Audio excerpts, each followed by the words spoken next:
Online betting platform Mahadev book, Anna Reddy और Ambani book से जुड़े 3 आरोपी बिलासपुर पुलिस के हत्थे चढ़े हैं। इसके साथ ही मामले में 2 अन्य स्थानीय सट्टेबाजों को भी पुलिस ने गिरफ्तार किया है।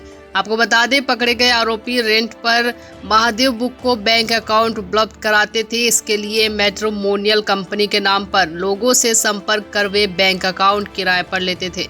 अंबानी बुक के ऐसे 60 बैंक अकाउंट की जानकारी भी पुलिस को मिली है।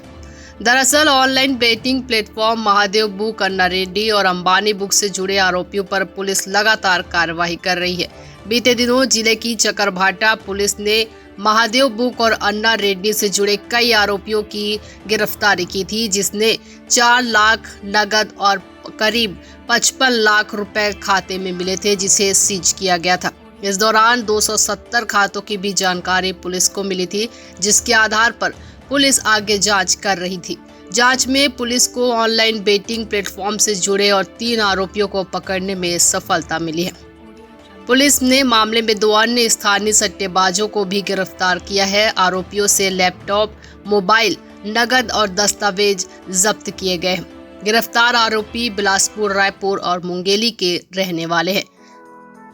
ऑनलाइन सट्टा खिलाने वाले जो महादेव बुक और अन्ना है, अन्ना रेड्डी जो है, इनके विरुद्ध आरोपियों के विरुद्ध कार्रवाई की गई थी, जिसमें 4 आरोपियों को पुलिस के द्वारा अरेस्ट किया गया था और 4 लाख रुपये और अन्य मोबाइल खाते, ATM, ये सभी चीज़ों को बरामद किया गया था। इस मामले में लगातार विवेचना जारी थी, जिसके तारतम्य में कुछ दिन पहले 270 खातों के लगभग 55,85,000 रुपये को फ्रीज किया गया था। इस मामले में विवेचना वरिष्ठ अधिकारी के निर्देश पर लगातार जारी था। इसी तारतम्य में यह पता चल रहा है कि अन्ना रेड्डी और महादेव बुक के साथ एक नया कंपनी का नाम आया है, अंबानी बुक, जिसके तहत आरोपियों के द्वारा अन्य जो व्यक्ति हैं उनके खातों को किराए पे लिया जाता था और उस खातों के माध्यम से लेन देन किया जाता था। इसमें इनके द्वारा जो खाता धारक हैं उनको 10,000 रुपये मासिक किराया दिया जाता था।